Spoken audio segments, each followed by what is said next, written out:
Good evening. Good night. Good night. 20 of 9, June 6th. We're still in session, just taking a moment to address an issue that came to the fore yesterday. It appears that Governor Hochul woke up yesterday and had an epiphany. After several years of the hardworking citizens of New York in the metropolitan area pleading with her time and again to shelve congestion pricing, and her insisting that this is critical for New York State, that she was plowing ahead anyway, and after she spent over $500 million implementing a program, yesterday she announced she was going to implement a pause.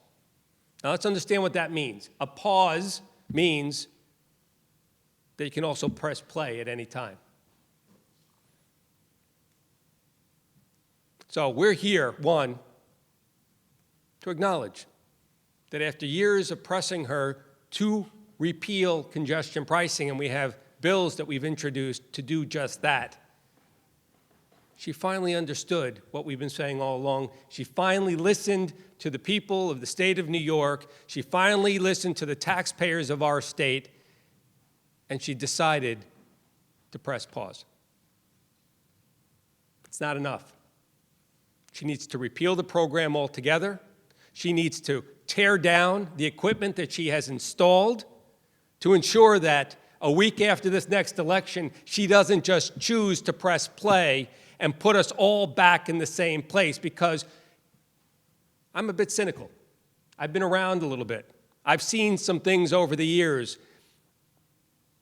I've also seen how people in this building operate. Congestion pricing is an attack on the middle class of our state, on working people in our communities. And my district on the North Shore of Nassau County is a commuter's district. There are hundreds of thousands of people that go into New York City every day to go to work, to go to doctor's appointments, to visit loved ones, and congestion pricing was undoubtedly a tax on them and made their lives harder, more difficult, in a way that the governor, I guess, seems to understand only now. So we're going to accept the pause for now. We're going to call on her to repeal it altogether. We have legislation that if she wanted to, she could issue a message of necessity today, put it on the floor of the Senate and the Assembly, and have a vote to repeal congestion pricing once and for all. And in the case of my bill, the bill I sponsored, Senate 5425, would also require an accounting of the MTA. There should be an audit. We should understand where they're spending the billions and billions of dollars that taxpayers and hardworking New Yorkers spend on the MTA every year. So here's the message. Great for the pause. Wonderful news for every family in New York State. But the governor has a lot to explain.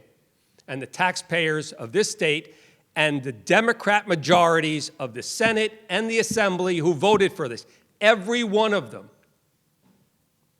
who are now out there running for cover, they have a lot to explain. They owe this state and the taxpayers of this state over $500 million in money that was flushed down the toilet. They're going to have to come up with it. And I don't want to hear that we're going into reserves or we're going to bond for this. I don't want to hear that. The taxpayers have paid enough. I want to know how they're going to make it up. My constituents want to know how this governor and these legislative majorities are going to make this up to them.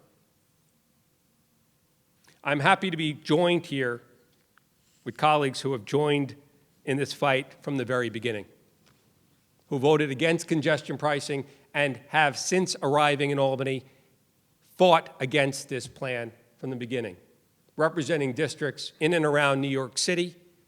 And so allow me to present and introduce my colleague and friend, Senator Canzoneri Fitzpatrick. Patricia. Thank you, Senator Martins. I'm Senator Patricia Canzoneri Fitzpatrick. I represent the 9th Senate District, which is bordering on Queens, and like Senator Martin's district, has a tremendous number of people that travel into Manhattan on a daily basis. Hardworking firemen, police officers, teachers, people that need to get to work with their cars because they travel at odd hours. This congestion pricing would have been an incredible burden on them. And yes, we are grateful that the governor saw the light of day, realized that this was a terrible idea, and stopped it. However, I am even more cynical than my colleague, Senator Martins, because I know that this is because of politics. This is because that there is traction being gained on Long Island by Republicans. There is traction being gained by congressional races that are being won repeatedly by Republicans. And they are up for election in November, just like we are. That is pivotal to this decision, and I'm sorry to be so cynical, but I'm calling the governor out. This is about politics, and this would have put another tax on the people that I represent. So I am grateful that she stopped it. However, where are we going? How do we fix the hole in the budget? How do we come up with $1 billion to fix the budget? And I don't know that anybody on the other side of the aisle has thought about this. But talk about a lack of communication. We hear that the Assembly didn't know this was coming, that the Senate majority did not know that this was coming. But they created this problem, and now it's up to them to fix it. If they think they're going to put another MTA tax on the businesses and the residents that I represent, they've got another thing coming, because that is not the answer. They do need to fix this, but it is a problem that they created. I am calling on the governor to put her feet to the fire, repeal this tax. We don't need this hanging over our head like a black cloud that will come back and haunt us the day after Election Day. So I, too, am calling for a repeal. We did stand. Long before I was even elected, we called for a fiscal audit of the MTA because of the mismanagement. So that is where this conference has consistently stood.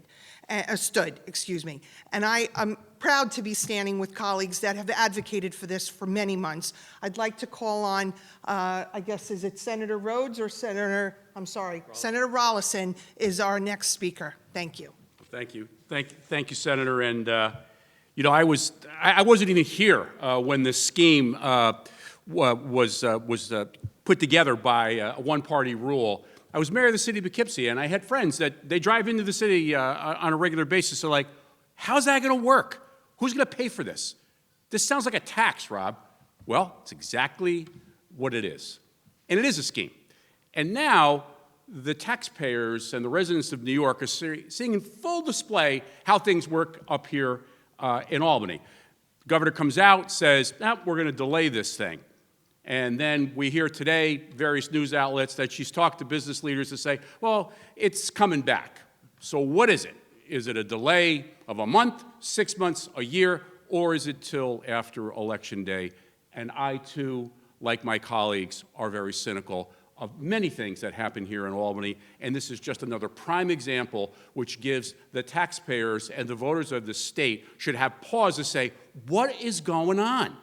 Who's telling the truth? This is my money. It's coming out of my pocket. It's not just congestion pricing, it's congestion taxing.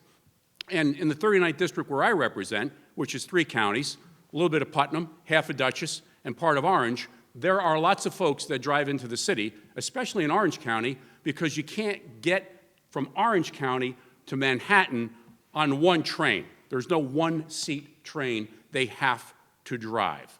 Putnam County, same thing. You can take a train, but people drive because of the proximity to the Taconic State Parkway, Route 684, the Thruway. If you're in on those superhighways in the morning or in the evening, you're seeing the cars going and you're seeing the cars coming. And they're going, many of them, to Manhattan because people also want to have that independent to be able to drive.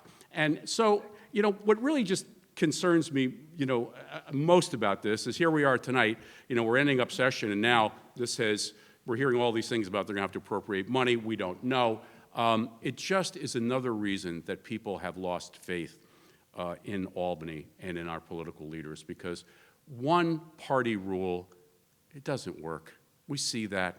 And what I would say respectfully to the governor, and Senator Martin said this about hitting pause, I would say, you know, when you hit pause and you walk away, you can always come back and hit enter, and it's going to go again, or hit start, and it's going to go again. I would say to Governor Hochul, don't hit pause, pull the plug. Pull the plug on this tax. And I'm going to be introducing my friend from Long Island, Senator Steve Rhodes. I guess I would say about 2 years ago, the same people who were standing with me today were standing with me at the Hicksville Railroad Station, where we spoke about congestion pricing and the sham that congestion pricing is and continues to be. And I say continues to be because this is something that is not over. I would love to be able to say as we stand here today that we're not going to see congestion pricing rear its ugly head once again. I would love to be able to say that Governor Hochul has learned that you cannot govern against the will of the people forever. Where it comes to cashless bail, criminal justice reform, congestion pricing, they have not learned the lesson that you cannot govern against the will of the people. What she's doing is listening to the will of her pollsters. Because this is, and Senator Canzoneri Fitzpatrick is 1,000% correct, this is 1,000% about politics. And trust me, after the November election, everyone who is celebrating today, and there is a cause for celebration temporarily, we have won a battle. But trust me, we have not won the war. And we will not win the war unless and until there is a full repeal of congestion pricing. This was a sham from day one. And those of us standing behind me, and many more in this side of the Capitol, knew that. The people who don't know that and continue not to know that are the people on the other side of the hall. The people in the majority on the other side of the Capitol building, in the Assembly. Because right now, they are sitting, trying to devise a way to screw the people of Orange, Putnam, Westchester, Rockland, the outer boroughs of New York City, Nassau and Suffolk counties, to try and find out how are they going to make up that $1 billion. It's coming out of your pocket. Money doesn't appear out of thin air. We know it's coming from someplace, but that's only a temporary fix. Whether they decide that it's going to be an MTA payroll tax, whether they decide they're going to take it out of the general fund, out of reserve funds, it's all taxpayer money that's being spent. Taxpayer money that doesn't need to be spent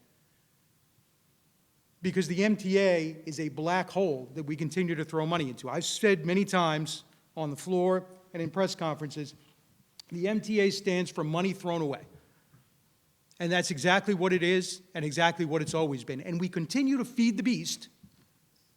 And congestion pricing was just the latest way to be able to do that. For everybody that says this was about the environment,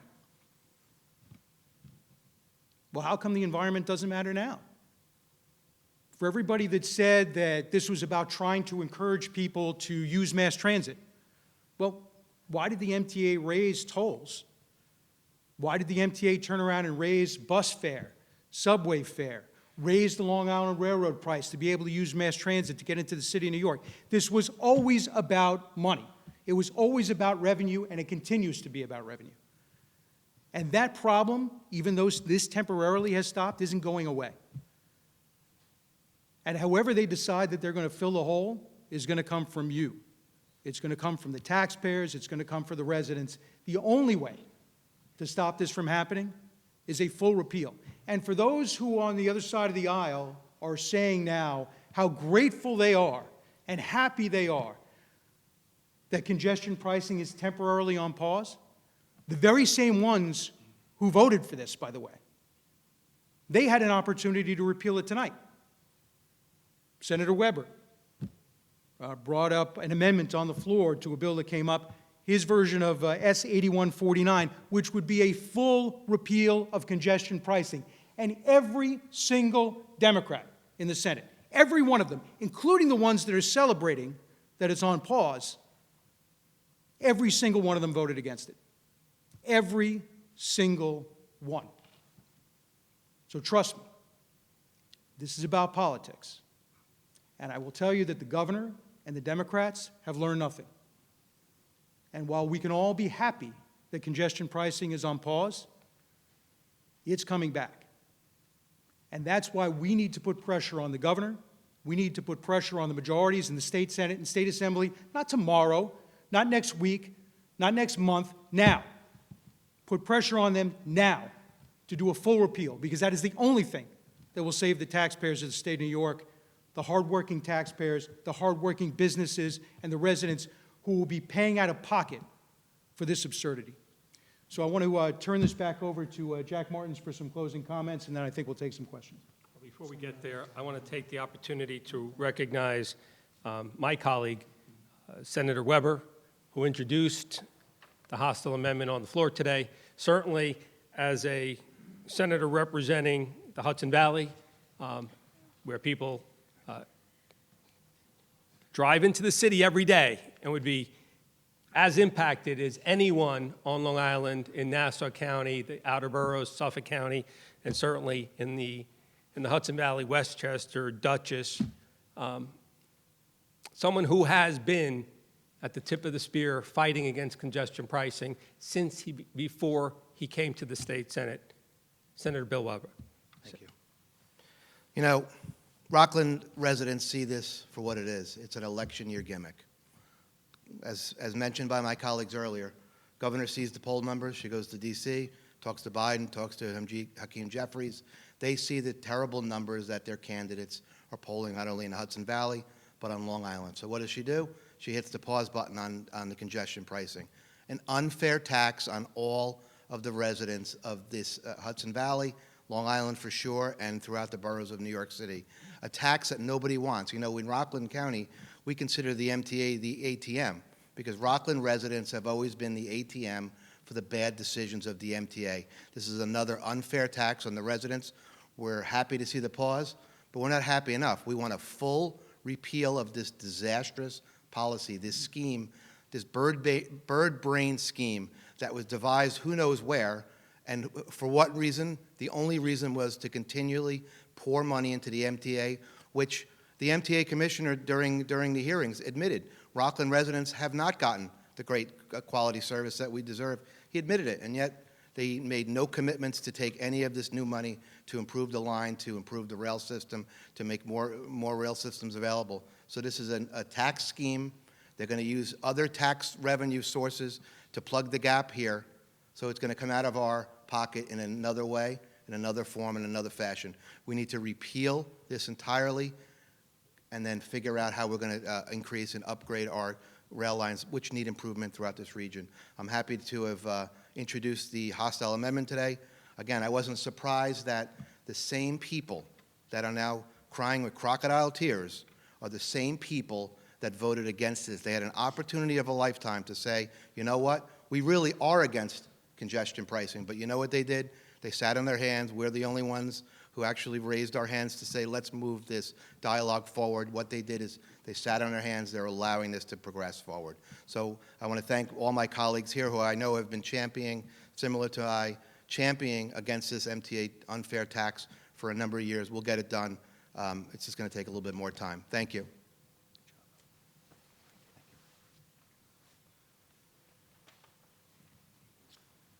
So I see the hour is getting late. I have colleagues who are standing with us, and I'm sure each and every one of them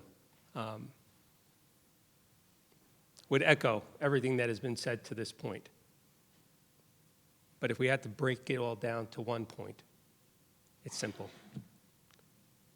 The governor has the ability to repeal this law today, has the ability to send these bills to us today, has the ability to repeal it and tear down that equipment today. And if she's serious about taking care of hardworking New Yorkers and prioritizing hardworking New Yorkers from this tax, she'll do that. If she doesn't, you know it's coming back and you know she's lying. With that, I'll take questions. So how would you raise $15 billion to fund the MTA capital program? We wouldn't have put it there to begin with. That's a question for them. We opposed this. We told them it was a bad idea. Bad idea to count on revenue from this. But you know what? Let's start with turnstile jumpers to begin with. Let's start with enforcing, let's start with, let's, $15 billion for the Long Island Railroad, let's, subways. And I can answer your question or I can listen to your question. One of us has to go at a time. You ask me a question. It's $15 billion over the course of the entire 15 years. It's $1 billion a year. They're wasting nearly $800 million a year on turnstile jumping. Not my figures, their figures. They're wasting tens of millions of dollars on people who have their license plate covers and are not paying tolls to the MTA on bridge crossings. We can start there and not have to impose a congestion pricing. They're not willing to force people who are riding the railroad to pay their fair share, and yet they're willing to impose a tax on people who are just trying to get to work, visit family, or visit a doctor. I'll start with that. Anyone else?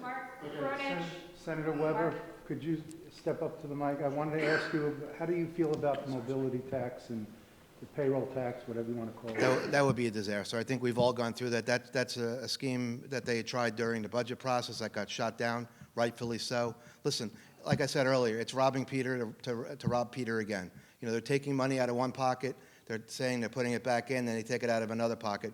This whole thing is a mess. We need to repeal it and move on from it, and we'll come back and figure out what we need to do to actually raise the money to improve our rail lines, which I think we all want to have those rail lines improved, but we don't want to have the insult to pay a tax to go into New York City, a city that we want to go in and frequent for all of the great things that the city was and used to be and can be again. So, you know, we're going to have, I think, a long haul to go, but I think we can get there, and I'm hopeful that it starts today with a repeal. Next question, Elise. Senator, given that there's only a certain amount of hours left of session, how much pressure do you think this issue is putting on the amount of bills that maybe won't get across the finish line, given this issue taking up time in the room? Are you worried about anything not passing? Look, we were supposed to be out of here earlier today. I expect that we're going to be here. I expect we're going to see more bills. I expect we're going to see bills that we may not have even heard were coming our way sometime tonight and into the early hours. If the governor is serious, we'll see one more bill, which is the repeal of this congestion pricing plan. She can do it. It's up to her. Senator, if you could pick one word, and I guess if your colleagues want to chime in, if you could pick one word to describe the governor's leadership over the last 48 hours, what would it be? I'll give you two. Same thing. Joke, feckless.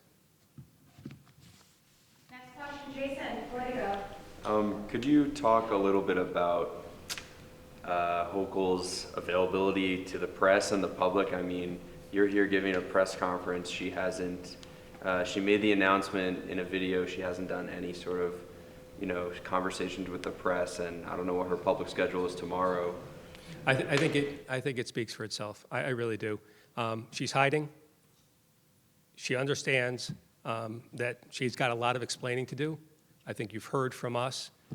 There is $500 million, $500 million that was put into this implementation because she refused to listen when this issue's come up.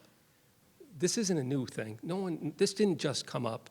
Our communities, our local leadership, and certainly every one of us here and in our conference has been saying this for over 2 years. Frankly, for over 4 years when this was passed. Not a single Republican voted for congestion pricing, not one, neither here nor in the Assembly. It was passed only by Democrats in this House and in the Assembly and signed into law by a Democrat governor. They're the ones who have to explain. And if she doesn't want to stand in front of a podium and answer questions, I think that speaks volumes. Hey, so I understand your argument when you say that it's not your role to fix the multi-billion-dollar shortfall within the MTA. Sure. But what about in the short term, even this idea to take to fill the billion-dollar gap to make sure that certain upgrades are not stalled and don't impact workers the rest of the year before lawmakers go home the rest of the year? Well, I'll give you this. If the governor wants to come to this conference, if she wants to meet with the minority leader and with the conference here and discuss a solution, we can start with enforcing turnstile jumpers, fare beaters, people who are avoiding tolls, and enforcing the money that is already there, that people are taking advantage of this system each and every day. And it's not as if they don't know it. They know it, they've acknowledged it, they've actually memorialized it, they've studied it, and yet they're okay with it. So if she wants to come to us and have a conversation about fixing it, it starts with making sure that everyone pays their fair share. No exceptions. And if we start with that, miraculously, we almost make up the entire $1 billion that she was projecting she would get from congestion pricing. It's a question of her taking that first step. The ball's in her court.